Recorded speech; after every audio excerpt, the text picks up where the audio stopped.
Bakit naman ganun sila? Nagpahula sila. Ano naman kasalanan ko kung iba yung nangyari, di ba?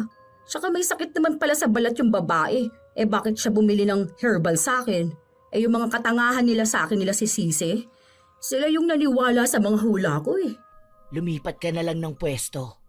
Babalikan ka ng mga yon. Hayaan mo, normal lang yan sa mga peking manghuhula. May mga babalik talaga sa yung galit na galit kasi hindi naman totoo yung mga sinasabi mong hula tungkol sa kanila. Nakakainis lang kasi, naghahanap buhay lang naman ako eh. Ano naman kung totoo yung hula ko o hindi? Bakit kasi ang bibilis magpapaniwala ng mga tao, di ba? Sila naman yung nagdadala sa sarili nila sa mali. Lalapit sila sa manghuhula, tapos aasa silang totoo yung sasabihin. Sus! Wala namang totoong manghuhula ngayon.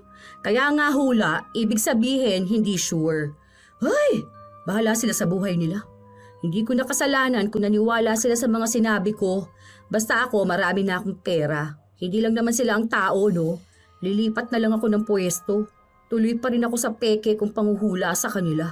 Marami pa namang taong utu-uto, ano? Ibig sabihin, marami pa rin pera ang darating sa akin.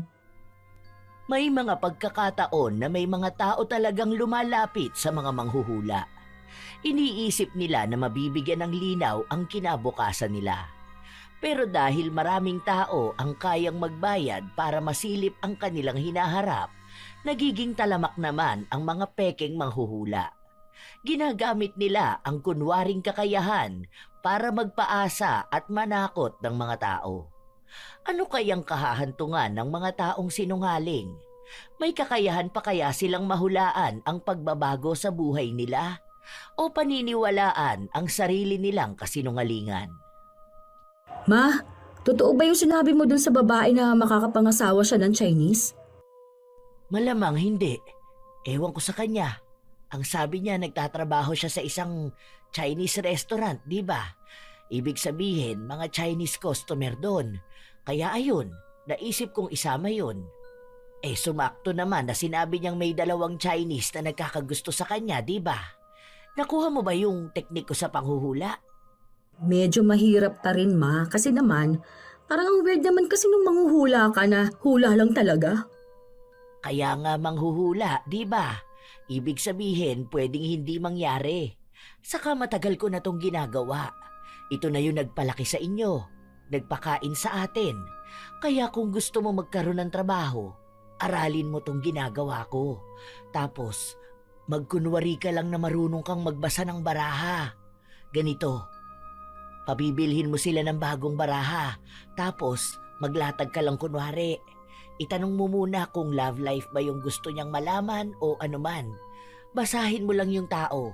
Tapos magsabi ka ng random na hula. Para namang hindi ko kaya yun, ma. Nakukonsensya naman ako. Mamaya maniwala yung tao na yun tapos papaasahin ko lang siya. Problema niya na yun. Wala naman ding totoong manghuhula. Kasi kung manghuhula pala sila, sana hinulaan na nila kung anong lalabas sa loto, di ba? Di sila na yung nanalo. May pera na sila. Magiging sobrang yaman pa nila nun. Kailangan mo ng pera para sa anak mo. Bahala ka. Mas malaki ang kita rito. Diyan pa lang sa kalsada, mag-alok ka. Kikita ka na ng 1,000 isang araw. Mga tao ngayon, mga utu-uto. Nagpapahula sila para malaman ang mangyayari sa kanila. Aba, samantalahin na natin yon. Para namang sa generation ngayon, bibihira na lang ang naniniwala sa mga manghuhula, no? Yan ang akala mo. Kahit na anong generation pa yan, marami pa ring tao ang naniniwala sa mga hula. Dalaga man yan o matanda na, hindi maiiwas sa mga Pinoy ang tradisyon ng paglapit sa manghuhula. Kaya nga parami ng parami ang manghuhula dahil marami pa ring naniniwala. Hindi nila alam, mga oportunista pala yung iba. Bahala sila sa buhay nila. Maniwala sila sa mga hula-hula na yan. Basta ako, mas naniniwala sa kinikita ko mula sa kanila. Ngayon, itong binili na barahan na to, ibebenta ko naman dyan sa pasugalan ni Cardo. Di kumita pa ako lalo. Tinuturuan ni Marites ang kanyang anak na si Nori kung paano siya kikita bilang isang manghuhula na sinungaling. Hiwalay sa asawa si Nori, kaya siya ang bumubuhay sa isa niyang anak. Nahihirapan siyang makahanap ng magandang trabaho, yung malaki ang sahod. Lalo pat agawan din ng oportunidad. Kaya naisipan niyang gayahin ang ina. Pero may takot siyang nararamdaman. Baka mamaya, mali ang masabi niya, mabuking pa siya. Isang araw, nasa kalsada na naman ang kanyang ina, kasama siya. Ayun, nakikita mo yung babae na may hawak na yelo na plastic? Hindi yan, yun dun sa kabila. Ayun, lapitan mo yun, tapos sanggiin mo siya. Sabihin mo sa kanya na mag-ingat ka mo siya dahil pakiramdam mo mananakawan siya. Nakikita mo ka mo sa vision mo. Ayoko, ma. Baka mamaya manakawan nga yan na ako pang pagbibintangan yan. Mananakawan talaga siya. Dahil nakausli yung wallet niya para makikita niya yon tapos maiiwasan niya. Ngayon magtatanong yon paano mo nalaman. Tapos manghuhula ka kamo. May nakikita ka sa kanya pero hindi mo pwedeng sabihin hanggat hindi niya hinihiling. Tapos niyan, lalapit na yan sa'yo. Sabihin mo manghuhula ka. Kung gusto niya pwede mo siyang hulaan pero bibili siya ng bagong baraha. Ganun lang kadali yan. Tapos gawin mo yung turo ko sa'yo. Ayoko nga, ma. Natatakot ako. Baka kabahan ako hindi ako makapagsalita dun, no? Ay, wala na. Ayan, naunahan ka pa ni Tasing. Tanga-tanga mo naman din kasi. Ang dami mong arte. Nawawalan tayo ng kliyente niyan Paano kita pakakawalan dito sa kalsada kung tanga ka dumiskarte? Kapag ganito namang huhula ka, dapat uunahan mo yung iba. Ay, nakakainis ka naman turuan. Kung kinakabahan ka, ayan, dyan ka mag-apply sa palengke. Tabi nga dyan, hahanap ako ng huhulaan ko. Inis na umalis si Marites habang ang anak niya naman ay nakasunod lang sa kanya. Hindi pa rin kayang gawin ni Nori ang ginagawa ng ina. Kahit na iniisip niyang kailangan niya yon. May takot, hiya at kasama na rin konsensya dahil kailangan niyang manloko ng ibang tao. Isang hapon, nakakapito pa lang na hinuhulaan si Marites. Te! Hula, 100 lang! May isang babae na pumayag na hulaan siya. Nagmamadali ang babae kaya hindi na siya nagpahula sa baraha. Inilapat niya lang ang palad niya. May nakikita ko rito. Parang nag-apply ka pa ibang bansa, Tapos pinaprocess mo na. Maganda tong nakikita ko sa totoo lang. Ang laki ng magiging pagbabago ng buhay mo dito. Makakabili ka ng sarili mong lupa. Tapos makakapag-travel kayo ng pamilya mo. Pero, ingat ka lang. Kasi may mga tao na naiinggit sa'yo. Parang evil eye, ganon. Huwag mo munang ipagsabi sa ibang tao yung balak mo kasi baka mapurnada pa. Dapat ikaw at ang pamilya mo lang ang makakaalam. Huwag din nilang sasabihin sa iba kasi nakikita ko na may inggit talaga Para matuloy ka sa abroad, huwag mo talaga tong sasabihin kahit kanino. Maayos naman ang kalusugan mo. Tapos sa love life mo, okay naman. Medyo may pagtatalo lang dahil nga mag-iibang bansa ka. Pero magiging maayos naman lahat. Natuwa ang babae dahil mukhang totoo ang sinasabi sa kanya ni Marites. Nagbigay siya ng sobrang bayad at sinabing babalik daw ito sa susunod na araw at magpapahula sa kanya gamit ang baraha. Sa paraan na yon, namangha lalo si Nori sa kakayahan ng kanyang ina. Paano mo naman nahulaan yun, ma? Nakita ko kasi yung passport niya dun sa folder na bitbit niya. Tapos mukhang may mga papel siyang inaasikaso. Kaya ayun ang naisip ko. O diba, gano'n naman kapag may kakilala o kamag-anak na mag-a-abroad, may mga naiinggit. Kaya alam nila yon. Kasi lahat ng tao may toxic na kamag-anak. Nakita ko rin yung wallpaper ng phone niya. May lalaki. Kaya naisip ko na may boyfriend siya. Karamihan sa nag-iibang bansa nag-aaway ng asawa o boyfriend nila. Kaya ayun, nakarelate siya. Instant 150, di ba? Kaya sabi ko, maging matalino ka para alam mo paano mo babasahin ang kapalaran ng taong nagpapahula sa'yo kahit na hindi naman totoo ang sinasabi mo. Huwag ka lang talagang tanga. Pinipilit na lang ng dalaga na gawin ang utos ng kanyang ina. Pero sadyang hirap talaga siya. Kaya naisipan na lang niyang mamasukan sa isang grocery. Maayos naman ang trabaho niya, pero may pagkakataon na naliliitan siya sa sahod niya. Lalo pat maliit pa ang kanyang anak. Nakikitira siya sa bahay ng ina. Nakikita niya araw-araw na malaki ang kita nito. Habang siya, maghapon na nagtatrabaho, kulang pa rin ang sahod. Isang araw, malaking pera ang nailabas niya, kaya kinulang siya at nanghiram muna ng pera sa ina. Ayan, ang tigas naman kasi ng ulo mo. O di ba, kung nakinig ka lang sana sa akin, may malaki ka na rin sanang kita ngayon. Panay ka na lang utang. Nakukonsensya naman kasi talaga ako, ma. Paano na lang kung makarma ako sa panluloko kung ganyan? Sus, hindi usoy ang karma na ganyan. Minsan talaga sa ganitong buhay natin, kailangan nating manloko ng iba para mabuhay. Saka hindi naman natin to kasalanan, no? Sila naman ang lumalapit sa atin eh. Sila ang naniniwala sa mga kalokohan ng hula-hula na yan. Kaya wala tayong kasalanan. Lagi mong iisipin na ginagawa mo to bilang trabaho. Huwag mong damdamin lahat. Kasi hindi mo naman kilala yung mga tao na yun eh. At hindi ka rin naman nila kilala. Kung ano yung sinabi mo, sila na ang may problema kung paniniwalaan nila o hindi.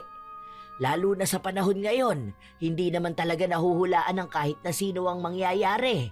Ikaw pa rin naman ang gagawa ng sarili mong kapalaran eh. Napapaisip na si Nori kung gagawin niya na rin yun. Pero mukhang wala na rin naman siyang pagpipilian. Kailangan ng anak niya ng pera at para mabigyan ito ng magandang kinabukasan, kaya niyang manloko ng ibang tao.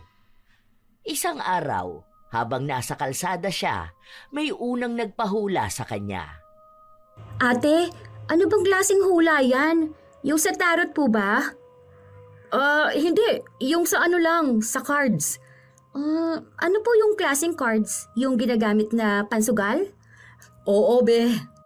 Ano po ba yan? Bibili ako ng bago? Wait lang, te. Balik ako, ha? Kabado si Nori. Halata ito sa kanya, kaya habang wala pa ang babae na magpapahula sa kanya, ay nilapitan siya ng ina. Hoy, gaga! Para kang tanga dyan. May una ka nang huhulaan eh, nagpapahalata ka na kinakabahan ka.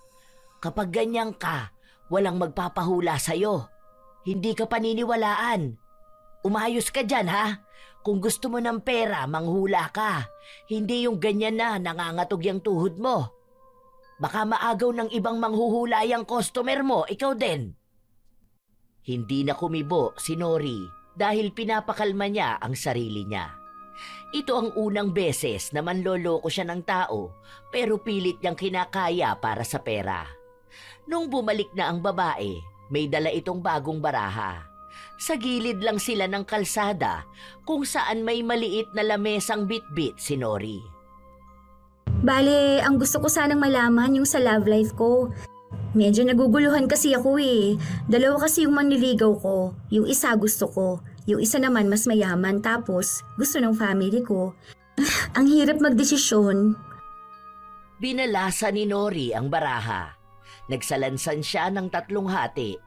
Pinapili niya ang babae bago niya ito inisa-isang itihaya na para bang may nababasa talaga siya. Base sa nakikita ko, ang malakas dito yung mayaman. Siya yung mapapangasawa mo eh kahit pasagutin mo yung isa. Meron pa akong nakikita dito. Ito, parang may kinalaman sa family. Negosyo siguro. O tapos itong isa na gusto mo, parang nakilala mo siya nito lang. O wala pang 1 taon? Ito namang mayaman parang matagal na. Oo, nakilala ko sa online tong isa. Tapos si mayaman nga sa negosyo ni na daddy. Ang galing ah. Huwag kang magtitiwala dito sa isang bago mo lang nakakilala. Marami siyang itinatago sa'yo. May nakikita akong bata. Parang may anak na siya o may nabuntis siya. May pinagdududahan kasi ako. Yung pamangkin niya na sinasabi niya sa akin. Hala, baka anak niya yun, no? Hindi ko sigurado pero basta may nakikita akong bata. Tapos ito, may tinatago. Pili ka pa ng isa. Ito na lang. Nakikita ko na magiging masaya ang buhay mo kapag kasama mo itong mayaman. Lalago ang negosyo ng pamilya niyo. Oh, ayan oh. Magkakaroon pa kayo ng 3 anak. Ha? Totoo ba? Kasi sabi sa akin ng doktor, malabo raw na magkaroon ako ng anak. Delikado na kung magkakaroon ako ng isa. Itong nakikita ko sa kapalaran mo. May himala naman na hindi inaasahan ng mga doktor, hindi ba? Kaya pwede ka pa rin magkaroon ng 3 anak. Ibig sabihin nun, si Martin talaga yung magiging asawa ko. Mas gusto ko pa naman sana si Anthony. Ay, sayang naman pala. Bale, 250 tong sa hula. Ay, ang akala ko kanina 100 lang. Yung sa palad yon, iba kasi kapag dito sa baraha. Okay lang. Sige, salamat. Balikan kita ha kapag nahuli ko na may anak yung isa. Noong nagbayad na ang babae, nakaramdam ng tuwa si Nori. Doon niya mas lalong naunawaan kung bakit pinipili pa rin ng kanyang ina na manloko ng iba dahil napakadali nga naman ng pera. Hindi isang beses, kundi ilang tao na ang naloko niya. Minsan pa nga mas malakas sa kanya dahil yung ibang mga tao nire-rekomenda siya. Dahil halos lahat daw ng mga hula niya ay nagkakatotoo. Hindi niya naman alam kung bakit dahil imbento niya lang naman ang mga yon. Hanggang isang araw, bumalik sa kanya ang nauna niyang hinulaan. Nagpakilala ito bilang si Zai. Grabe, ang galing naman ng sinabi mo. May anak nga siya, pero hindi niya kasama. Bale, buntis yung ex niya tapos naghiwalay na sila. Bale, 1 taon pa lang yung anak nila. Hindi raw sila nag-uusap nun. Kaya ayun, mas pinili ko na nga lang si Martin. Yun din naman ang gusto ni na mama eh. Mabait naman yun. Siguro mamahalin ko rin naman siya. Magpapahula ulit ako. Pwede ba yung sa tarot naman? Sige na. Pwede naman, pero sa susunod na linggo na lang ha. Wala kasi yung tarot ko eh, hindi ko nadala. Sure yan ha. Gusto ko naman sana yung sa career ko. Sige nga, hulaan mo yung sa palad ko na lang pala. Na-addict na ako magpahula. Ang galing mo kasi. Totoo mga sinasabi mo. Sige. Bale, ang nakikita ko dito sa mga palad mo, parang may nagbabalik o may bumalik. Hindi ko alam kung sino to, pero baka ex mo o old friend na matagal mo nang hindi nakikita. Nagkatampuhan kayo nito, tapos parang nag-cut off ka. Pero gusto niya ulit bumalik sa buhay mo. Oh? Ala, sino kaya yun no? Wala naman kasi akong ibang friends eh. Wala rin naman akong naging ex. Basta, kilala mo siya. Baka ka mag-anak, ganun. Nako, yan yung pinsan ko na hindi ko na kinakausap ngayon. Nag-away kasi kami niyan. Nangutang siya sa akin tas hindi ako binayaran. Oo, tama. Kasi ayan ayan, may kinalaman sa pera. Tapos parang wag mong pababalikin sa buhay mo to. Kasi uulit lang ng ginawa niya noon eh. Tsaka baka mangungutang ulit sa'yo to. O kaya baka pag nanakawan ka pa. Kaya mag-iingat ka ha. Ayan pa Nakikita ko na parang ang daming taong may inggit sa'yo. Kaya parang ayaw ka nilang makita na masaya. Feeling ko rin yan, no? Na maraming naiinggit sa akin. Kasi parang nasa iyo na ang lahat. Tapos yung mga gusto nila nagagawa mo. Ingat ka sa mga pekeng tao. Kasi, eto, yan. Parang may tatraidor sa'yo. Malapit na tao to sa'yo. Pwedeng kaibigan o kamag-anak mo. Nakikita ko rito sinisiraan ka eh. Parang may okasyon na darating. Tapos doon mo malalaman lahat ng ginagawa nila. Hala! Ang galing! Kasi birthday ng lolo ko sa linggo. Tapos, doon ko makakasama mga kamag-anak kong toxic. Naku, baka may gagawin silang dong eksena, no? Grabe naman. Ang galing mo talaga. Sa susunod, papuntahin ko dito ang best friend ko. Nakakuha na naman ng malaking pera si Nori. Nung umalis si Zai, may isang babae na nagpahula sa kanya. May katandaan na ito at ang gusto niyang malaman ay tungkol sa kalusugan niya. Hindi ka po ba masasaktan sa maririnig mo? Bali kasi dito sa nakikita ko, hindi talaga maganda. Lalala kasi yung sakit mo eh. Tapos parang mababaldado ka niyan. Magkakaroon ka pa ng depression. Maaga pa naman to, pero huwag kang masyadong magkakakain ng mga bawal sa'yo. Tapos lagi kang maggulay. Huwag kang magpapaka-stress. Pero sa nakikita ko kasi parang mga 1 buwan na lang ang buhay mo. Takot na takot ang babae. Umiyak pa nga siya sa harapan ni Nori at sinabing paano na lang ang mga anak niya. Hindi sila handa kung sakali man na mawawala siya. Pero may nakikita pa naman akong pag-asa sa'yo. Teka. May kaibigan akong nagbebenta ng mga herbal. Kung iinumin mo yun sa loob ng 7 araw, naku, malaki ang chance na gagaling ka.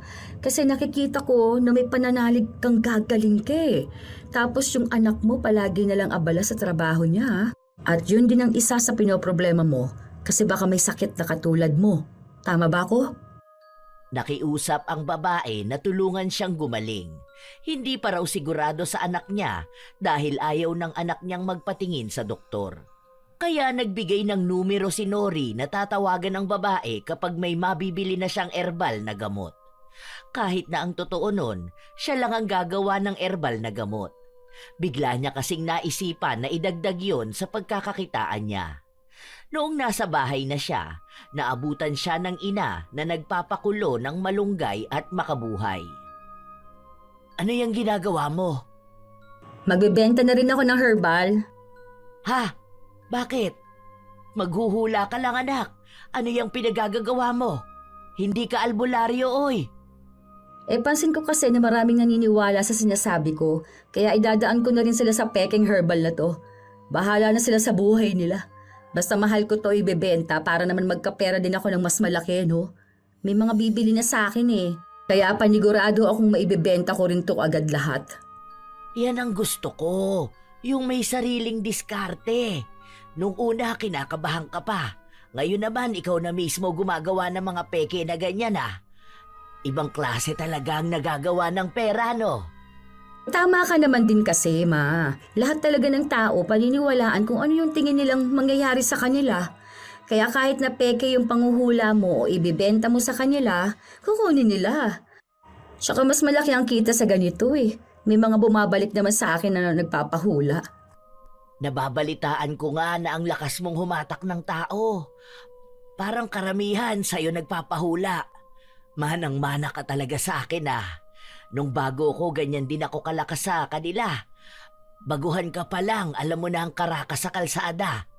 Tama yan, para makaipon ka ng mas maraming pera para sa anak mo. Huwag kang makukonsensya. Maliit na kaso lang naman yung ginagawa mong panloloko ng tao. Ikaw nga, wala namang manloloko kung walang papaloko, di ba? Sila ang lumalapit sa manghuhula. Ibig sabihin, sila mismo ang nagpapaloko sa sarili nila. Iisa lang ang paniniwala ng mag-ina. Tinodo na ni Nori ang panloloko niya. Kung sino-sinong tao na lang ang nahuhulaan niya na may sakit. Tapos, bebentahan niya ng mahal na herbal. Kapag bumalik sa kanya, sasabihin niyang gumaling na ang mga ito. Madalas kasi, kapag may tao siyang sinabihan ng masama, parang nararamdaman na rin ang katawan nila. Dahil yon ang palagi nilang iniisip. Kaya aakalain nilang totoo nga na may sakit sila. Kapag nasabi na wala na silang sakit, doon lang gagaan ang pakiramdam nila. Maraming nalikom na pera si Nori. Grabe, ang tatanga ng mga tao, ano? Nauuto sila sa mga hula-hula lang. Sabi ko sa'yo marami talagang tao ang naniniwala sa mga hula-hula lang. Tradisyon na kasi nating mga Pinoy ang mga paniniwala sa mga manghuhula. Noon pa man kasi may mga manghuhula na. Tapos yung utak nila napapaniwala na magkakatotoo yun. Kaya ayun, aakalain na lang nila na totoo kung ano man ang sinasabi natin. Ano pa kayang pwede kong gawin, no? What if try ko naman sa tarot, no? Nasubukan niyo na ba yon, Ma? Oo, meron nga ako dyan pero bibihira ko lang gamitin kasi sikat dyan sa tarot reading si Citra. Kapag usapang taro, mas maniniwala sa kanya ang mga tao. Siya yung hinahanap dito. Minsan kasi yung mga nagpapahula, takot sila kapag tarot cards ang gagamitin mo. Kaya minsan palad lang o kaya cards, kaya ayun lang ang gamit ko. Pero kung malakas ka naman ngayon, pwede naman na yun ang gamitin mo. Hiramin mo na lang yung sa akin. Sige, yan na lang para mas makatotohanan, di ba? Yung iba kasi hanap nila tarot cards. Hindi naman ako marunong magbasa nun, pero hula-hula lang naman eh. Bahala na sila sa buhay nila, no? Talagang naging malala na ang panloloko at pagiging sinungaling ni Nori. Minsan pa, may isang nagpunta sa kanya. Kakilala yon ni Zai. Yon ang tinutukoy ng dalaga na kaibigan niyang nalilito sa desisyon niya sa buhay. Kaya nakaisip ng kakaibang paraan si Nori. Kung si Zai ay nauto niya, malamang mauuto niya rin ang kaibigan nito. May nakikita ako rito. Kaya ganyan ang nararamdaman mo. May gumagawa na masama sa'yo. Ito, oh. Nakikita ko mismo na may nagpapakulam sa'yo. Parang kaibigan mo to. Tinatraidor ka nito dahil sa lalaki. Parang matagal na kayong magkaibigan eh. Pero kasi yung lalaki kasi na gusto mo, gusto niya rin. Pagkakaiba lang nun, yung lalaki may gusto dun sa kaibigan mo. O tapos yung kaibigan mo na to, parang lahat na lang ng meron ka, gusto niya meron din siya. Ito, dito ka mag-iingat. Ito, yan. Gusto ka nitong ipakulam. Parang humihingi na siya ng tulong sa mangkukulam, oh. Ang lakas ng gagawin niya sa'yo. Para lang mawala ka na sa landas niya. Ito yung palatandaan para malaman mo kung sino yung kukulam sa'yo na kaibigan mo. May party, birthday. Oo, birthday siguro to. Pero may baby kasi. Ibig sabihin baka birthday party ng baby na doon kayo magkikita nitong tao na to. Meron pa akong nakikita na parehas kayo ng magiging kulay ng damit. Makikipagbatian siya sa'yo. Pero wag mong papansinin ha. Dahil yun na ang simula ng pangungulam niya sa'yo. Kung gusto mo ng pangontra, meron ako dito. Kaso isa na lang pala to, kaya medyo mahal to. Ipapaligo mo ito, 7 araw para hindi ka tablan. Nagsabi ang babae na paano raw yun mangyayari, kasal na siya. Wala siyang ibang lalaki na gusto. Tapos yung mga kaibigan niya, masaya naman ang buhay pag-ibig. Hindi naman daw tungkol sa pag-ibig ang gusto niyang malaman. May desisyon kasi siyang pinag-iisipan sa negosyo niya. Hindi ko rin alam. Basta yun ang nakita ko eh. Baka aagawin pa lang sa'yo ang boyfriend mo. Tungkol saan bang desisyon ang gusto mo? Hindi na nagpahula pa ang babae dahil nainis na ito sa kanya. Umalis siya nang hindi man lang nagbabayad. Grabe naman yung babae na yun. Hindi man lang nahiya. Nagpapahula tapos hindi nagbabayad. Alam na nagtatrabaho lang yung tao eh. Kapag talaga yan naglokong asawa niyan, babalik din yan dito para magpahula ulit sa akin. Okay lang, may iba pa naman ako mga customer.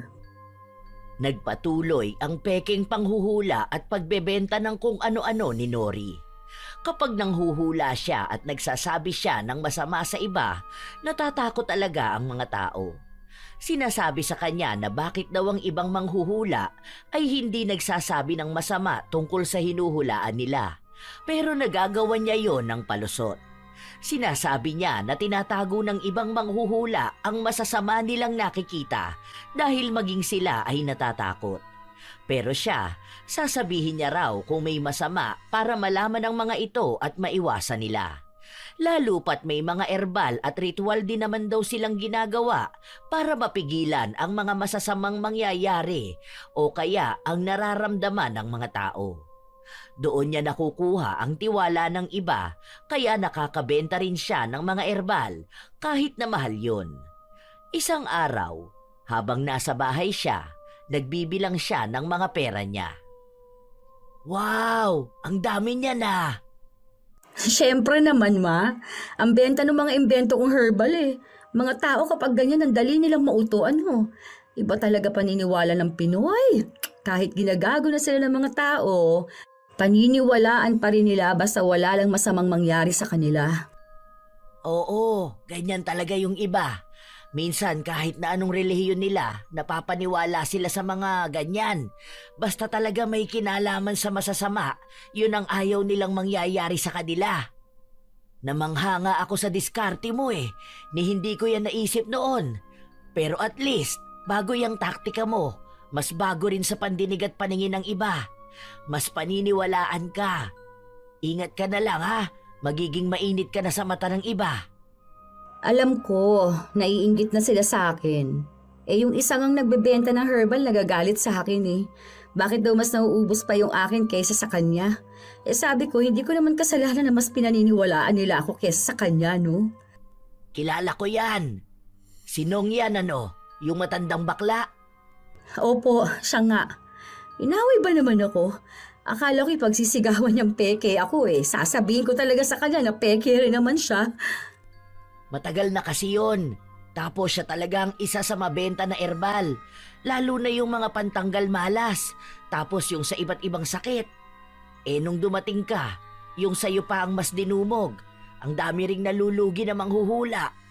Hindi ko rin alam anong ginawa ko. Basta sinabi ko lang yung nasa utak ko. Sakto yung iba nagkakatotoo. Baka meron ka naman talagang kakayahan. Maliban na lang dun sa mga sakit na imbento mo, tapos paggawa niyang herbal. Ewan ko, meron ba sa lahi natin na marunong talaga manghula? Wala naman. Baka naman nagkataon lang talaga. Ako kasi ginagaya kita. Minsan nga nagkakamali ako pero napapalusutan ko naman. Kaya ayun, alam kong hindi rin naman ako totoong manghuhula wala naman akong nakikita sa kanila. Basta ganun. Ingat ka na lang sa mga taong naiinggit sa'yo. Yan bang hula mo sa akin ngayon, ma? Loko ka. Hindi. Yan yung nakikita ko sa paligid. Naririnig kong pinag-uusapan ka nila. Kaya malamang gagawa yung ibang tao ng paraan para lang masira ka. Ay nako, hayaan mo yan sila.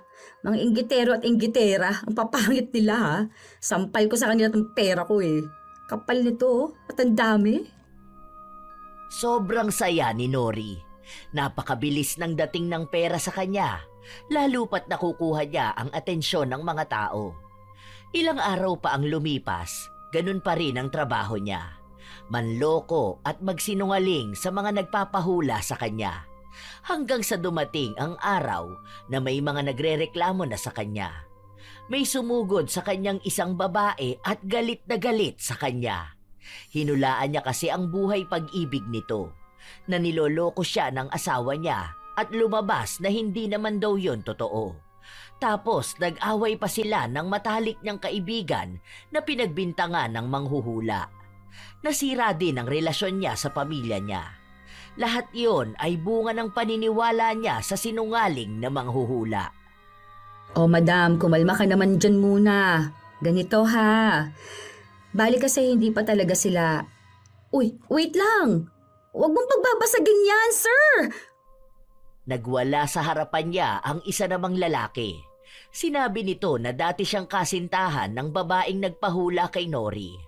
Nakipaghiwalay daw sa kanya ang nobya niya matapos na magpahula sa kanya. Pinagbabasag nito lahat ng herbal dahil inalokan niya noon ang babae na ipanliligo. Nagkasakit daw sa balat ang dati niyang kasintahan at ngayon kailangan nila ng mas malaking pera pampagamot. Nagkakagulo na ang lahat. Si Nori ang sinisisi nila sa mga nangyayari. Kaya walang ibang nagawa si Nori kundi ang umuwi na lang. Sumunod naman sa kanya ang ina. Bakit naman ganun sila? Nagpahula sila. Ano naman kasalanan ko kung iba yung nangyari, di ba? Tsaka may sakit naman pala sa balat yung babae. Bakit siya bumili ng herbal sa akin? Yung mga katangahan nila sa akin nila isisisi? Sila yung naniwala sa mga hula ko? Lumipat ka na lang ng pwesto. Babalikan ka ng mga yon. Hayaan mo, normal lang yan sa mga peking manghuhula. May mga babalik talaga sa yung galit na galit kasi hindi naman totoo yung mga sinabi mong hula tungkol sa kanila. Nakakainis lang kasi. Naghahanap buhay lang naman ako. Ano naman kung totoo yung hula ko o hindi? Bakit kasi ang bibilis magpapaniwala ng mga tao, di ba? Sila naman yung nagdadala sa sarili nila sa mali, no? Lalapit sila sa manghuhula, tapos aasa sila na totoo yung sasabihin. Sus! Wala namang totoong manghuhula ngayon. Kaya nga hula. Ibig sabihin, hindi sure. Ay, bahala sila sa buhay nila. Hindi ko na kasalanan kung naniwala sila sa mga sinabi ko. Basta ako, marami na akong pera. Hindi lang naman sila ang tao, no? Lilipat na lang ako ng pwesto. Tuloy pa rin ako sa peke kong panghuhula sa kanila. Marami pa namang tao ang utu-uto. Ibig sabihin, marami pa rin pera ang darating sa akin. Yan ang gusto ko sa'yo, anak. Nakaka-proud talaga na ganyan ka mag-isip. Manang-mana ka talaga sa akin. Ang gagawin ko dyan, kapag nakaipon na ako ng pera, magne-negosyo na ako tapos titigil na rin ako. Naku, duda ako dyan sa pagtigil mo. Hindi mo maiiwan yung ganitong trabaho, maniwala ka sa akin. Sinubukan ko na rin yan noon. Walang-wala ang kikitain mo sa negosyo mo, sa kikitain mo sa panloloko sa ibang tao. Tingnan mo, titigil ka lang dyan ng saglit, pero babalik ka rin. Saka ko naiisipin yan. Basta ang mahalaga sa akin ngayon, masaya akong marami akong pera. Wala na tong konsensya ko, no? Hanggat nakikita kong may pera ako, natatabunan no ng konsensya. Okay na rin to, para naman sa anak ko tong ginagawa ko. Pilit na pinaniniwalaan ni Nori ang sarili na kahit na mali na ang ginagawa niya, basta para sa anak niya, tama pa rin yun. Lumipat siya ng pwesto, pero naging matumal na siya. Sa pwesto niya kasi, bibihira lang ang mga taong dumaraan at nagpapahula. Kapag sa iba naman siya pupwesto, maraming manghuhula na kalaban niya. Tapos, bilang lang sa daliri ang nagtatanong na magpahula. Tapos, hindi pa lahat yon magpapahula talaga. Ayaw niyang makipag-agawan sa kanila. Umuwi siya na 2 tao lang ang nagpahula sa kanya. Balik na kaya ako dun sa pwesto ko dati. Wag na. Sinaraduhan na yon. May mga nagbabantay na rin. Paaalisin ka rin doon kapag nakita ka. Bakit? Sino nagbabantay doon? Mga pulis na pakalat-kalat dyan. Saka naglagay sila ng harang. Mayaman pala yung isa na nagpahula sa'yo. Pinasaraduhan niya yon para hindi ka na raw makabalik doon. Ang sama naman ng ugali nun. Ganon talaga kapag mapera at maimpluwensya. Buti nga hindi ka pinapatay. Magkano ka lang? Baka 1,000 lang yung buhay mo. Ipapapatay talaga? Oo naman. May mga manghuhula na napapatay ng mga hinulaan nila, no? Lalo na kapag pangit ang panghuhula sa kanila o kaya hindi nagkatotoo yung sinabi. Kaya nga sapalaran din tong ginagawa natin eh. Ang mura pa naman ng buhay ng mga tulad natin. Kaya nilang magpapatay ng barya lang ang nilalabas. Nakakatakot naman yan sila. Bakit kasi sila magpapahula tapos kapag hindi naman totoo yung hula sila ang magagalit? Hindi naman dapat ganun eh. Kaya nga hula. Ibig sabihin walang kasiguraduhan. Dahil inaasahan nila na ang hula ay yung totoo talaga o malapit sa katotohanan. Pero tayo, mga peke, mga sinungaling, kaya wala talagang magkakatotoo sa mga sinasabi natin. Bumabase lang tayo sa utak natin eh. May iba kasing manghuhula na nakukuha ang mangyayari sa mga tao. Kaya ayun, kapag nagalit mo sila, ikaw ang sisisihin nila kung bakit iba yung sinabi mo sa totoong nangyari sa kanila. Lalo ka na, mainit ka na sa mata nila. Nagsasabi ka ng masasama tapos magbebenta ka ng pekeng herbal. Kapag may hindi magandang nangyari sa kanila o kaya sa mahal nila sa buhay, tiyak malalagot ka. Baka mawalan pa ng nanay ang anak mo. Ano, ako na mag-aalaga sa kanya? Si mama naman, tinakot pa talaga ako, no? Hindi kita tinatakot. Sinasabi ko lang sa'yo ang mga pwedeng mangyari. Alam mo naman ang kakayahan ng mga taong may pera. Kaya nga pinag-iingat na kita eh. Lalo na kilala ka na ng iba. Mas madali na. Pwedeng ikaw na ang isusunod nila kapag hindi nila nakuha ang gusto nila. Lalo na may anak ka na. Natakot si Nori sa mga sinabi ng kanyang ina, pero isa sa iniisip niya ay ang panghihinayang sa pera kung ititigil niya ang panghuhula at ang pagbebenta ng mga pekeng herbal. Wala na siyang ibang nakikitang paraan para kumita ng mas malaking pera. Kapag naman nagtrabaho siya, maliliitan siya sa sahod. Kaya sapalaran na lang ang pagpapakalat-kalat niya sa kalsada. May mga nagpapahula pa naman sa kanya, pero hindi na ganon katulad sa dati niyang pwesto. Baka hindi na rin siya nakikita ng iba. Isang araw, may nagpahula sa kanya. Mukhang mayaman. Ay naku madam, ang swerte mo. Bukas ang pintuan ng swerte sa'yo oh. Talagang tuloy-tuloy ang dating eh. May inaasahan kang malaking pera na parating. Ayan oh, nakikita ko parang sa negosyo yata to eh. May mag-i-invest siguro ng malaki o may kikitain kayo. Kaso, ang problema natin dito yung kalusugan nyo. May cancer kayo, madam. Hindi nyo lang alam kasi hindi rin nakikita ng doktor. Naku, itong kalaban mo ngayong taon. Baka lumalala itong cancer mo tas hindi ito maaagapan ng doktor. Kahit na anong dami ng pera na meron ka, talaga mawawala at mauubos. Naku po, ayan oh. Ayan sabi ko na eh. Kapag nagkasakit ka, yung asawa mo magkakaroon ng bagong babae. Kung ako sa'yo madam, bumili ka na rin itong binibenta kong herbal. Magagamot nito ang mga hindi nagagamot ng mga doktor para matunaw yung cancer mo madam. Dahil sa sinabi ni Nori, takot na takot ang babae. Naisip niya na sino nga ba namang hindi matatakot kung ganon ang makikita sa hinaharap niya. Lalo na't kapag usapan pa namang kalusugan, maraming tao ang nababahala. Hindi na nag-isip pa ang babae. Bumili siya ng herbal kahit na wala naman itong kinalaman sa sakit niya. Kagagaling niya lang ng ospital at wala naman siyang sakit ayon sa doktor. Pero dahil sinabi ni Nori, mas naniniwala siyang may sakit siyang hindi agad nakita ng doktor. 2 bote ang binili ng babae para gumaling siya. Habang si Nori naman ay tuwang-tuwa dahil 1 bote na lang ang natitira sa kanya. Ilang sandali pa, may nagpahula sa kanya. Namumukhaan niya ito. Hinahanap kita eh. Dito ka na pala nakapwesto. Hindi. Kahit saan ako, palakad-lakad ako dyan. Naghanap ng mga taong gusto magpahula. Gusto ko ulit sana magpahula. Di ba sabi mo magkakanak ako ng 3? Kasi kinasal na ako last week. Gusto ko sanang malaman kung kailan ako magkakaanak. Kung babae ba o lalaki. Pwede naman sa palad, di ba?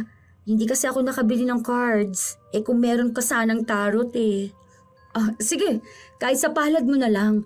Anak lang naman ang gusto mong malaman eh. Akin ang palad mo. Ayan, gusto ko kasi talagang malaman kung babae o lalaki. Ay, sobrang excited na rin akong magkaroon ng anak kasi eh. Nakausap ko yung ubi ko. May chance daw. Pero magiging mahirap sa akin magbuntis. Ayun nga, nakita ko na. Mahihirapan ka nga eh magbuntis. Eto magkakaroon ka pa rin naman ng 3 anak. Pero pahirapan dahil nga sa matres mo. Paano naman yan ngayon? Pwede pa rin naman. Bebentahan kita ng herbal. Eto, mas mainam na inumin mo ito kada umaga. Tapos bago kayo magtalik ng asawa mo, mas mabisa ito. Dahil lilinisin ito ang matres mo para makabuo kayo ng anak. Pero hinay-hinay lang ha. Dahil kailangan mo pa rin talagang alagaan ang sarili mo. Huwag pilitin magkaroon agad ng anak. Magkakaroon ka.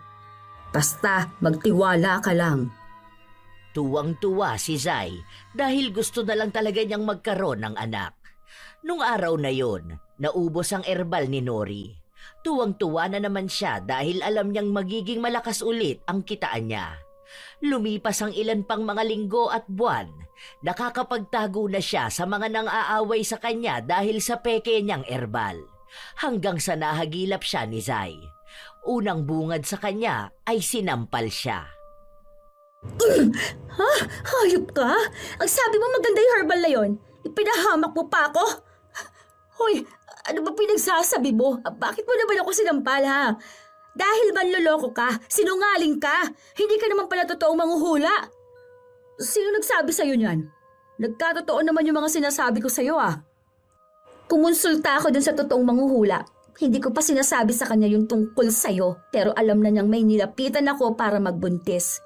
Tapos lalo akong hindi mabubuntis dahil dun sa binenta mong herbal. Manloloko ka? Sinungaling ka?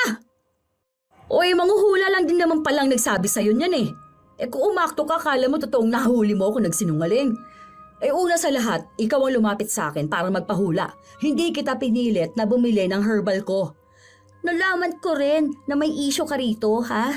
Ang daming napapahamak dyan sa herbal mong imbento. Lalong nagkakasakit ang mga tao ng dahil sa'yo. Hindi ka malang naawa sa mga niloloko mo. Buwisit ka! Hoy babae, para sabihin ko sa'yo ha. Ikaw ang lumapit sa akin. Hindi ko nakasalanan kung hindi nagkatotoo yung mga hula ko sa inyo. Bakit kasi kayo naniniwala sa hula? Huwag mo ngang ipinapasa sa akin yung mga katangahan ninyo ha. Lumapit ka rin naman sa ibang manghuhula o tapos siniraan lang ako. O yun na pinaniwalaan mo? Alam mo, napakasama mong tao.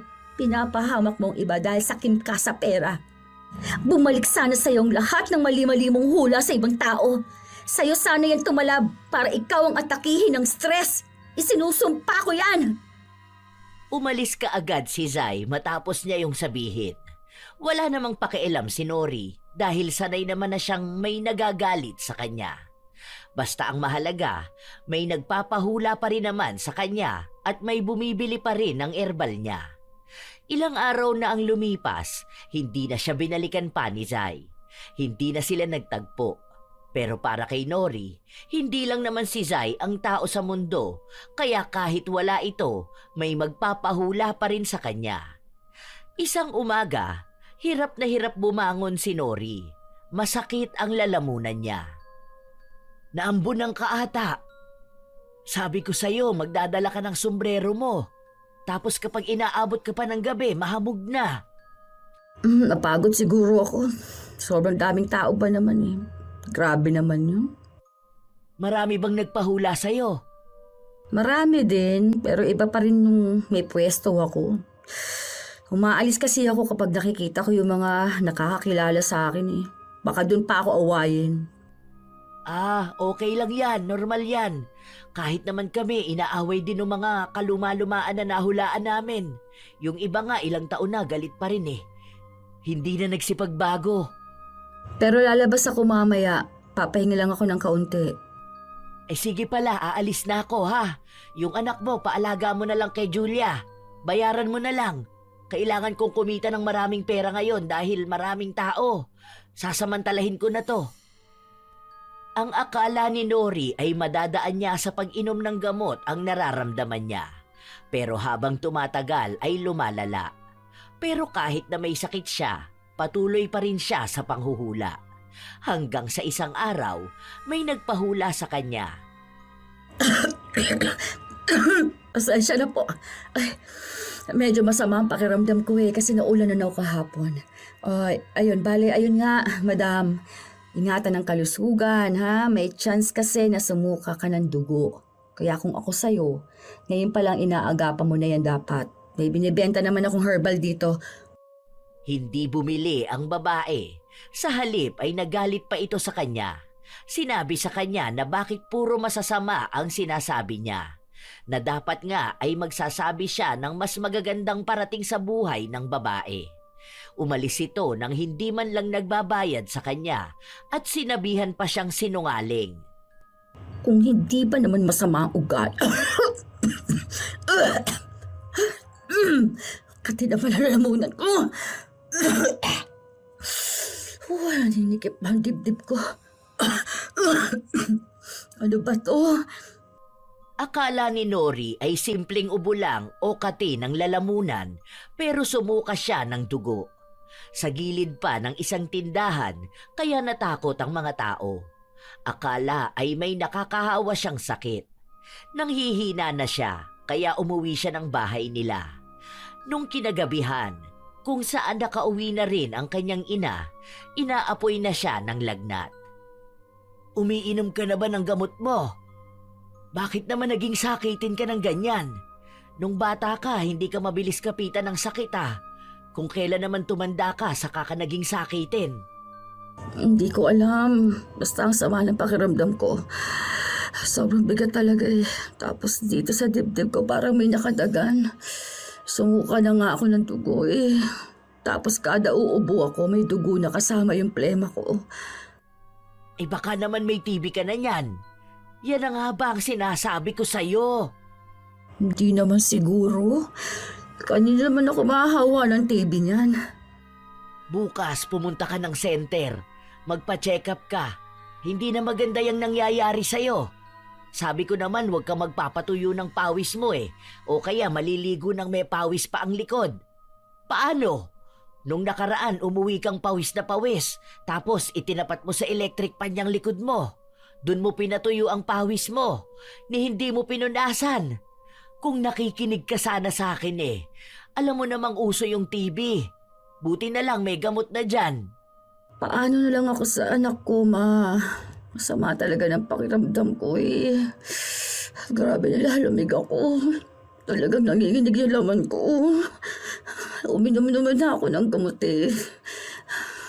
Matutulog na lang ako na maaga. Kinabukasan ay nagpunta sila sa center para malaman ang nangyayari kay Nori. Doon nakumpirma na may sakit nga siya sa baga, kaya kailangan niyang maggamot. Kailangan niya munang malayo sa anak niya, kaya nanguha siya ng pwedeng magbantay. Bawas na naman sa perang pilit niyang itinatabi. O ano, kumusta naman na pakiramdam mo? Inuubo ka pa ba? Medyo okay na ako, ma. Pero 6 months pa akong iinom ng gamot. Tuloy-tuloy ito para mawala tong TB ko. Nakakatakot pala tong ganito. Umiiwas muna ako sa anak ko. Hirap na. Baka mahawaan ko pa siya eh. Kawawa naman. O paano yan? Manghuhula ka pa ba sa labas? Kailangan, ma. Bawas na yung pera ko eh. Kailangan ko talaga ng yaya. Wala namang mag-aalaga sa anak ko. Kailangan ko magdoble kahayod ngayon. Buhay pa naman ako, ibig lang sabihin nun, kaya ko talaga magkikikilos. Huwag mo na lang masyadong abusuhin ang sarili mo. Kahit siguro yung ilang hula lang, tapos benta ng herbal. Tapos umuwi ka na. Magpahinga ka. Kaso matumal nga ngayon. Paano naman yun? Baka wala akong kitain sa isang araw. Ay anong gusto mo? Magpakamatay ka sa kalsada? Hoy Nori, may anak ka. Hindi ka pwedeng pagod na pagod tapos bigla kang bubulagta doon habang nanghuhula. Kapag hindi mo na kaya, umuwi ka na. Huwag mong pilitin. Mas mahalaga pa rin ang kalusugan mo. Kaya ko yan, ma. Ano ka ba naman? Para namang sinabi mong mahinang nilalang ako. Kaya ko yan. Hanggat humihinga ako, wala yung problema. Ay, bahala ka dyan sa buhay mo. Ang tigas ng ulo mo. Nag-aalala lang naman ako sa'yo. Kapag gumaling ka naman, pwede ka na ulit magtatambay dyan sa kalsada. Pero sa ngayon, dapat dito ka lang sa bahay. Kaso, hindi mo naman ako pinakikinggan. Sa bagay, malaki ka naman na kasi. Basta, mag-iingat ka na lang sa kalsada. Hindi nakinig si Nori. Mas mahalaga sa kanya ang pera kaysa sa kalusugan niya. Kaya mula umaga hanggang gabi, nasa bangketa siya at nag-aalok ng hula sa kung sino-sino. May mga bit-bit din siyang herbal. Nangangayayat siya dahil sa sakit niya. Hindi lang sa baga, may iba pa siyang sakit na hindi niya alam kung ano at saan ba nagmula. Malakas naman siya noon, hindi madaling dapuan ang sakit. Isang araw, nakakuha na siya ng sarili niyang pwesto. Naglabas siya ng pera para lang makasama sa bangketa.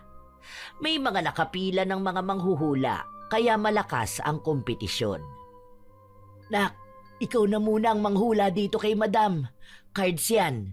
Masakit na talaga ang tiyan ko eh. Magbabanyo muna ako. Ayan madam, sikat na manghuhula yan dito.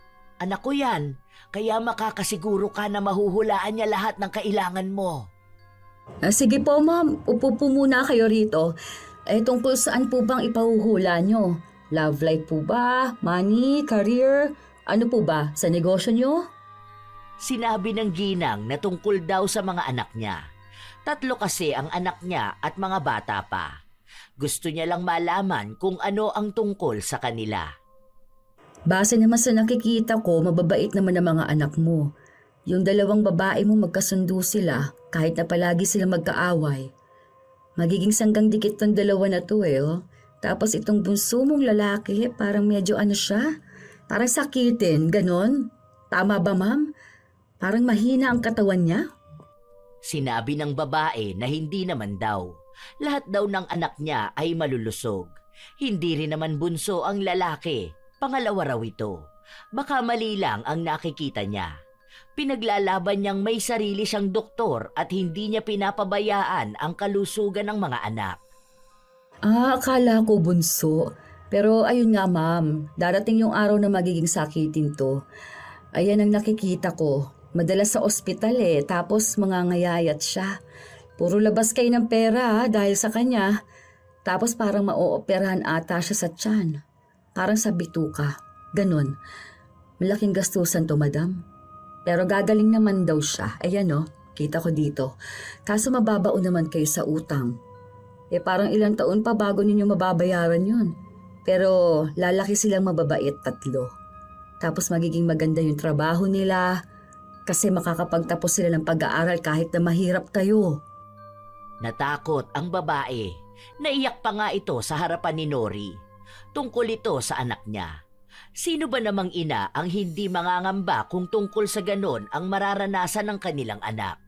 Sinabi niya na wala siyang pakialam kahit na maubos lahat ng pera nila, basta wala lang magkakasakit sa mga anak niya. Hindi niya raw kaya yun. Pero pwede nga kasi yung maagapan, ma'am. Huwag niyong dadalhin sa ospital. Dahil alam ninyo ang ginagawa ng mga doktor, di ba? Lalo nilang binibigyan ng sakit ng mga tao para sila naman ang kumita. Okay, ang gawin niyo, ma'am, yung mga herbal. Ugaliin ninyong painumin at sanayin ng anak ninyo para malinis ang bituka niya at maiwas siya sa sakit. Ito kung gusto niyo, bilhin niyo na tong 3 bote. Ubusan to Next week pa ulit ako magkakaroon ng ganito, ma'am. Hindi lang naman yung anak mong lalaki ang iinom nito. Pwedeng kayong pamilya para naman maiwas kayo sa sakit. Para walang ma-ospital po.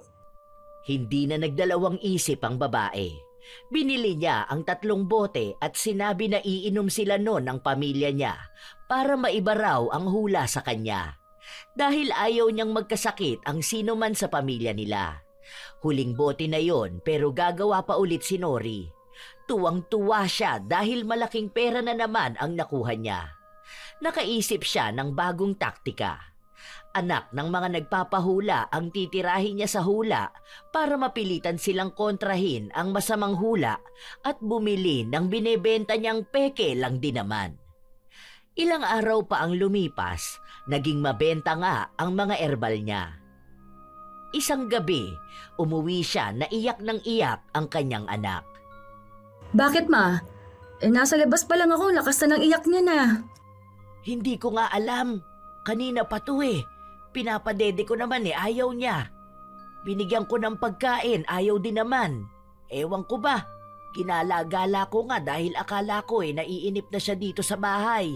Kaso ayun, hindi talaga tumitigil sa pag-iyak. Akin na nga, ma. Mag-face mask na lang ako. Baka mahawa pa yun ang ubo sa akin Naku, baka hinahanap din ako nito. May napapansin pala ako. Parang nangangayayat na naman yung anak mo. Tapos ang laki ng tiyan Hindi normal yung paglaki ng tiyan niya. Kung hahawakan mo ang tigas pa. Baka dahil dyan kaya siya iyak ng iyak. Baka may dinaramdam yung anak mo. Baka naman may sakit yan. Wala naman siguro, ma. Baka busog lang to. Kaya siguro ayaw dumede dahil busog siya. Tingnan mo kasi. Kapain mo yung tiyan niya. Nagulat ako kanina nung kinarga ko Kako, bakit para namang may kakaiba? Tapos ayun, hindi nga siya tumitigil sa pag-iyak kahit na anong gawin ko. Hindi naman to makakapagsalita kung ano bang masakit sa kanya o kung anong kailangan niya. Oo nga. Hala, bakit ganito? Wala namang ganito yung tiyan niya nun Kapag hinahawakan mo pa, iyak siya ng iyak. Nako, dalhin mo na sa ospital ang anak mo. Baka mamaya kung ano na yan. Ay, Diyos ko po. Ayan na nga ang pag-iyak ng bata. Natataranta silang umalis ng bahay at nagtungo sa ospital. Doon nila nalaman na may sakit sa bituka ang anak ni Nori. Kailangan na agad yung mapaoperahan dahil kung hindi, baka ikamatay pa ng bata. Takot na takot si Nori, kaya inilabas na niya ang lahat ng perang hawak niya. Kahit na walang matira sa kanya, basta maisalba lang ang buhay ng anak niya. Dahil aanhin niya ang pera, kung ang pinag-iipunan naman niya ng magandang kinabukasan ay mawawala na. Ma, kulang yung pera. Paano yan? Hindi ko na alam saan pa ako hahanap ng pandagdag eh. Ayaw naman sumagot ng tatay niya. Kahit yung lola niya, sinabi ko na sa kanilang dapat operahan ng anak ko pero para naman wala silang pakialam. Ma, hindi ko na alam saan ako uutang. Wala naman ako ibang kilala eh. Ma, tulungan mo naman ako. Teka lang, kumalma ka muna anak. Gamitin mo na lang itong pera ko. Hindi ko alam kung kasya ba to, pero subukan mo na lang. Kikita pa naman ako bukas. Magsisikap na lang ako manghula. Hihingi na rin ako ng tulong sa iba nating mga kamag-anak. Saka doon sa mga kaibigan ko. Magagawa natin yan ng paraan. Pwede tayong lumapit sa mga politiko para lang magamot ang apo ko. Huwag kang maging tensyonado. Pati ako nagpapanik na. Ma, bakit naman ganito ang nangyayari? Bakit biglaan naman nagkasakit ang gano'n ng anak ko? Ang bata niya pa. Hindi ako handa na mamatayan ng anak, ma. Hindi, ayoko. Ano gagawin ko? Ma, tulungan mo naman ako. Para na ako mababaliw ngayon eh. Hindi na gumagana ang utak ko.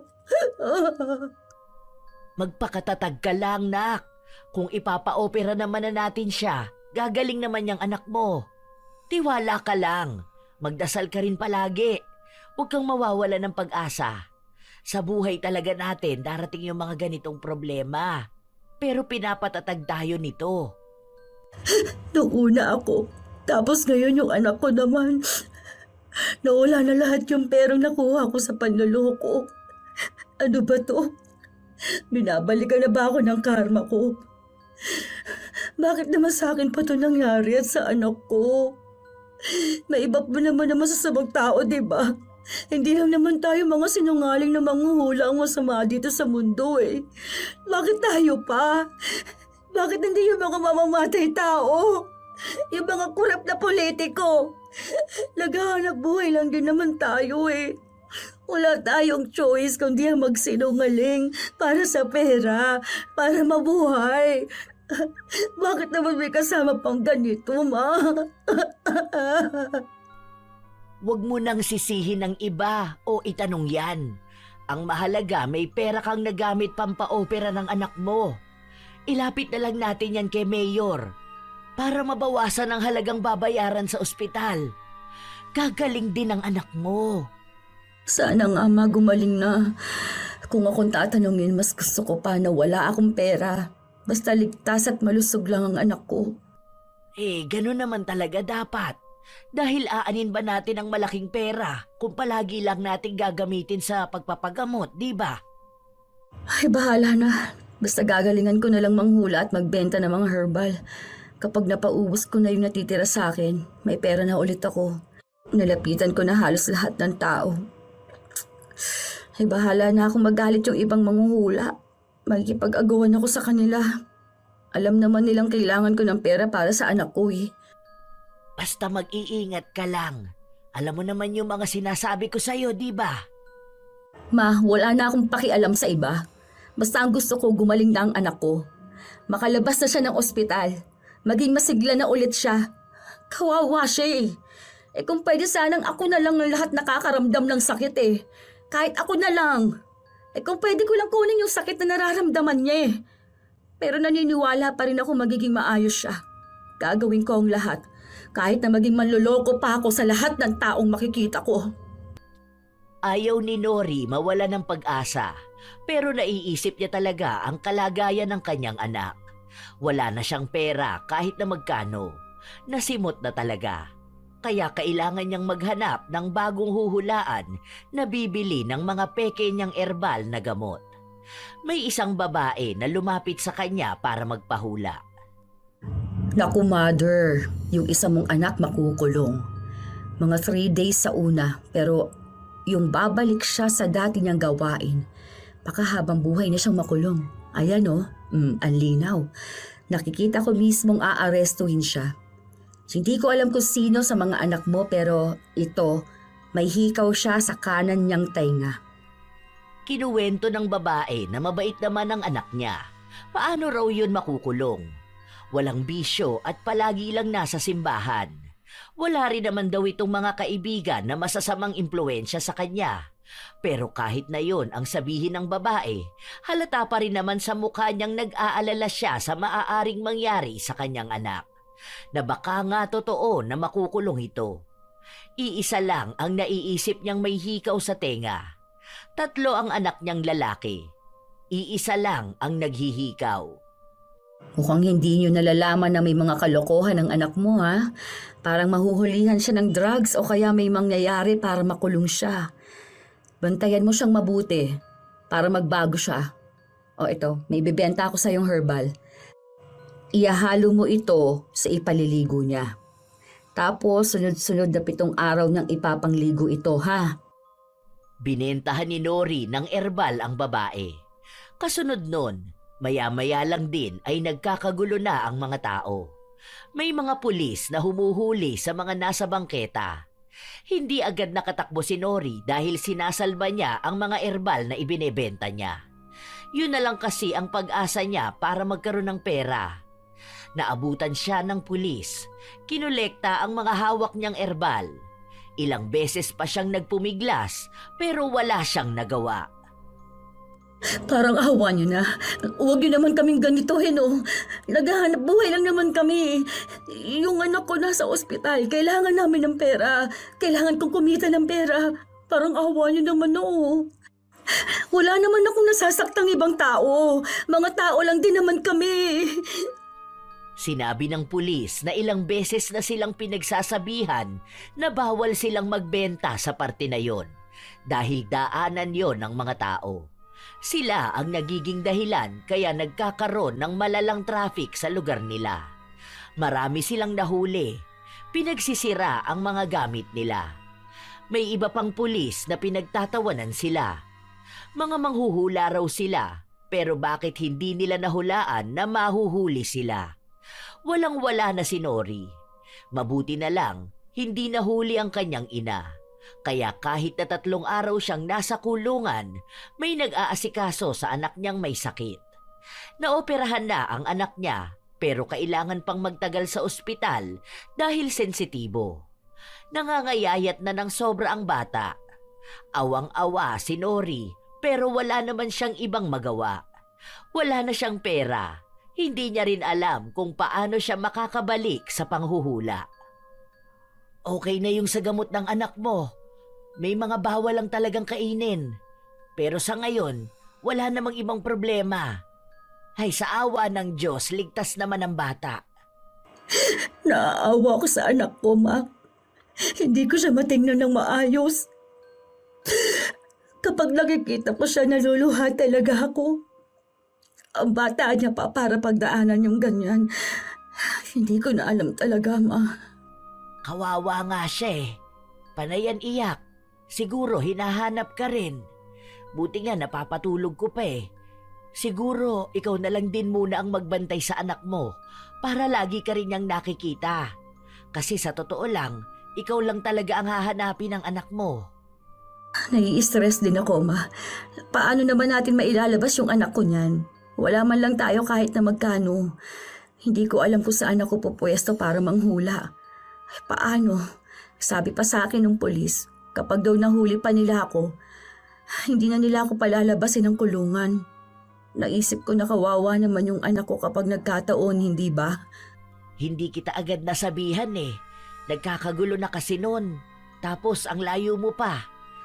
Natulak-tulak na ako ng mga tao kaya hindi na ako makapunta sa pwesto mo. Ganon kasi talaga yon, lalo na kapag may clearing sa bangketa. Lahat talaga yan. First time ko rin naman. Nag-iisip ako ngayon kung saan ako pwedeng tumambay kahit yung wala na muna akong pwesto. Lahat naman ng herbal ko nakuha na nila, kaya wala pa akong maibebenta. Kailangan ko pa ng puhunan para makabili ng mga gagamitin ko. Kaya hula na lang muna talaga yung gagawin ko. Pwede na yan siguro kahit na maglakad-lakad na lang muna ako. Tapos saka ako mag-aalok, ano? Ganun na lang kaya, Ma. Wala rin naman akong ibang pagpipilian eh. Mahirap na yan ngayon. Pwede yan yung dito sa bahay. Kaso baka kapag may mali kang nahula, tapos nakatsyempo ka ng masamang tao, baka damay lahat dito sa bahay.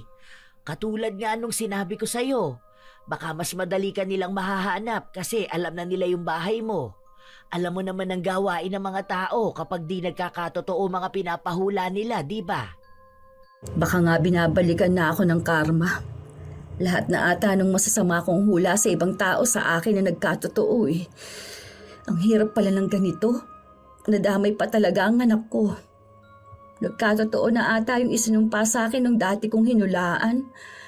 Bumalik nga sa akin yung pagsisinungaling ko. Kung alam ko lang, sana hindi ko na lang to ginawa. Pasensya ka na rin, Naka. Ako kasi yung nagtulak sa yung gawin mo ito. Akala ko kasi ito yung mag-aahon sa'yo sa hirap. Hindi pala. Ito rin pala yung magdadala sa'yo lalo sa paghihirap. Nadamay pa ang anak mo. Naging sobra din naman ako, Ma. Hindi ko naisip na mali na talaga yung ginagawa ko. Ikaw nanguhula ka lang basta. Minsan nagkakatotoo, minsan hindi. Habang ako, sinamantala kong lahat. Nagbenta pa nga ako ng peking herbal na hindi ko alam paano ko ba ginawa. Tapos pinahamak ko pang kalusugan nila. Tapos nagsasabi pa ako ng masama. Hindi lang simpleng pagsisinungaling ang ginawa ko. Masyado akong nasilaw sa pera. Parang wala nang ibang mahalaga sa akin kundi pera. O ngayon, naubos lahat ng pera na yon. Kung gaano ko kadaling nakuha yon sa panloloko, ganun din kabilis na nawala sa akin. Tapos ngayon, baon pa tayo sa utang. Wala na talagang kahit na ano sa atin, Ma. Ang mahalaga, maayos ka at maayos na ang anak mo. Sobrang nakaka-stress pala tong ganito. Alam mo yung parang lahat na lang nang nangyayari sa akin, puro na lang kamalasan. Hindi ko na alam kung anong gagawin ko eh. Baka nga siguro tama na tong panloloko natin ng mga tao. Baka ito rin yung dahilan. Naalala ko kasi noon nagkasakit kayo ng mga kapatid mo. Tinigil ko yung panloloko ko. Pero bumalik din ako. Kaya naisip ko na baka ganyan yung nangyayari sa anak mo dahil nga sa pinaggagawa mo. Ayoko na nito. Ayoko na rin, Ma. Hindi na ako uulit sa ganito. Hindi bali na lang na mababa ang maging sahod ko kesa naman maging sinungaling ng manghuhula tapos sa akin magkakatotoo yung mga sinasabi ko. Ayoko na ipahamak ang anak ko, ang sarili ko, o kung sino man sa pamilya ko. Titigil na ako. Magbabago na ako. Maging si Marites ay itinigil na rin ang panghuhula niya. Naghanap sila ng ibang trabaho. Mahirap noong una, lalo pat may utang din si Nori sa dating yaya ng anak niya. Hindi niya kasi ito napasahod dahil nga ginamit niya ang pera para mailabas ang anak niya sa ospital. Ang daming pagsubok na pinagdaanan nila.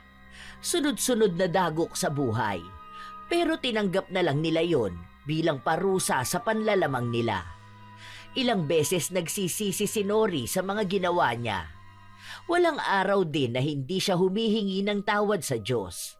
Hindi niya alam kung hanggang kailan sila magbabayad, pero hinihiling niyang sana kayanin nila kung ano man yung darating sa kanila. May nakita akong trabaho. May naghahanap ng tagahugas ng pinggan dun sa may karinderya. Yun na lang ang pinasukan ko. Mababa ang sahod pero ayos na rin yun kasi matutulungan din naman tayo nun panggastos dito sa bahay. Naghahanap nga rin ako. Hindi naman kasi pwede na nakatenga lang ako sa bahay. Mas lalo akong may stress sa pera. Paano naman yung anak mo? Hindi yan pwedeng alagaan ng iba. Tandaan mo, bagong opera yan. Bata pa yan. Kailangan niya ng maingat na pagbabantay. Kung ibang paalalagain mo dyan, baka wala ka ng maabutan na anak. Paano naman yan, ma? Alam nga namang dito lang ako sa bahay. Sino naman ang bubuhay sa amin ng anak ko? Susubukan ko na lang din. Hanggat malakas pa naman ako, siguro kaya ko pa yan magtrabaho. Wala naman tutulong sa atin eh. Bata pa yung anak mo. Sinasabi ko sa'yo, hindi mo yan pwedeng ipaalaga sa iba. Kahit na kumuha ka pa ng yaya. Saka wala ka namang ipambabayad doon. Nakakahiya naman. Niwala man lang akong magawa at may tulong. Alam ko na. Siguro magtrabaho ka, yung pwedeng dito lang sa bahay. Kahit na tuwing umaga maglalako ka ng pagkain. Tapos bago ako pumasok, umuwi ka na para naman ikaw na ang mag-aalaga sa anak mo. Kapag gabi na at uuwi ako, saka ka maglako ng balot. Tiyagaan lang talaga para parehas tayong kumita ng pera at para maalagaan din ng maayos ang anak mo. Hindi maisip ni Nori na magiging ganong kahirap ang buhay niya. Walang pahinga, palaging pagod at puyat, pero wala naman siyang ibang pagpipilian. Wala naman siyang pwedeng sisihin. Kagustuhan niya naman lahat ng nangyayari sa kanya. Hindi niya lang akalain na magiging biglaan ang balik sa kanya. Mas pinapadama sa kanya unti-unti ang parusa. Minsan nga, naiisip niya kung ano ang pakiramdam ng mga taong naloko niya. Siguro sa sobrang sama ng pakiramdam nila, naipasa na sa kanya ang lahat. Bitbit niya ang lahat ng galit ng mga taong yun. Ilang buwan ang lumipas, kahit na paano ay nagiging maayos na ang kalagayan ng anak niya. Mahirap ang buhay pero pinipilit pa rin nilang lumaban. Isang araw, pagkalabas nila ng simbahan, may isang babae na lumapit sa kanya at nagtanong kung gusto niyang magpahula. Alam ko na yan, be. Ganyan din ang trabaho namin ng nanay ko noon. Basta ingat ka lang palagi kasi mahirap yan kapag isinumpa ka dahil sa kagagawan mo rin.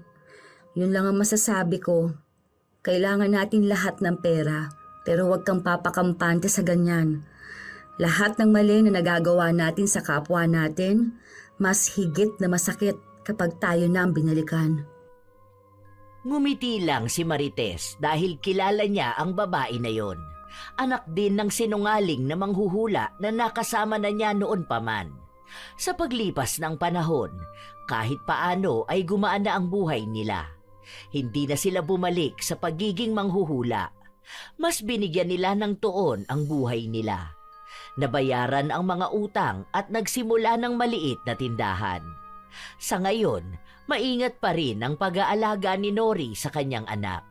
Kahit na paano ay lumusog na ito kumpara noon. Bilang isang tradisyon sa Pilipinas ang paniniwala sa mga manghuhula, may mga nagsasabing totoo at may mga hindi naman kailanman nawala ang mga peke. Sa paglipas ng panahon, mas naging madali para sa ilan na gamitin ang paniniwala ng kapwa bilang paraan ng panlilinlang.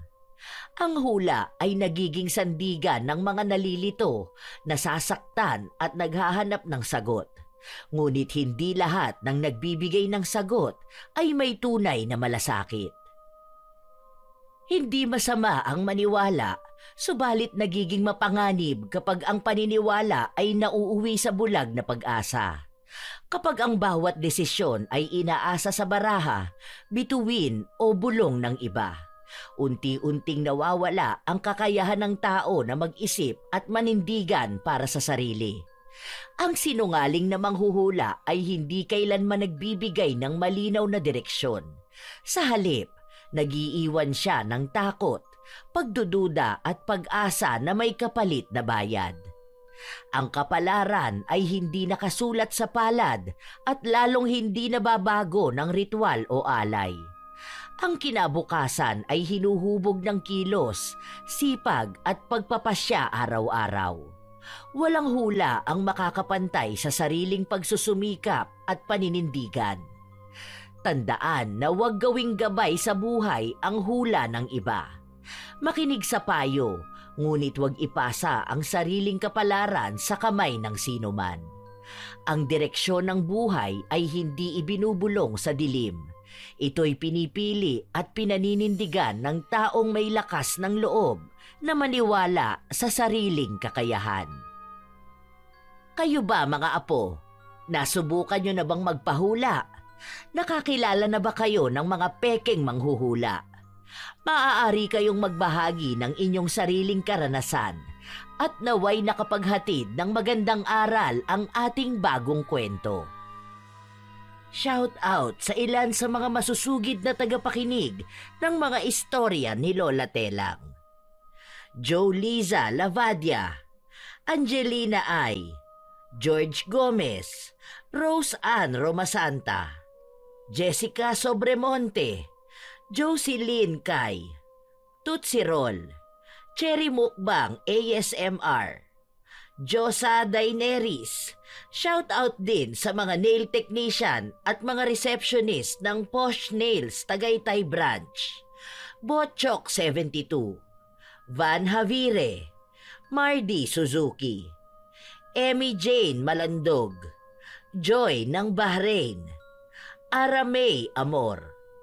Shout out din sa inyo, Nancy, Sylvia Marie Alegre, Quilly Jan Siabgano, Alvin Jan Santos, Roxanne Diga, Consolacion Alvarez, ay Marlene 2912, Ami Pacana, Geraldine Diaz at sa magagandang staff ng I Give One Water Station, Sylvia Marie Alegre, Gladys Desingaño, Jenny Apurillo, Yumite Gaming, Larnie Azurin, Richelle Rosales. Ito ang inyong Lola Telang at maraming salamat sa palagi ninyong pakikinig mga apo.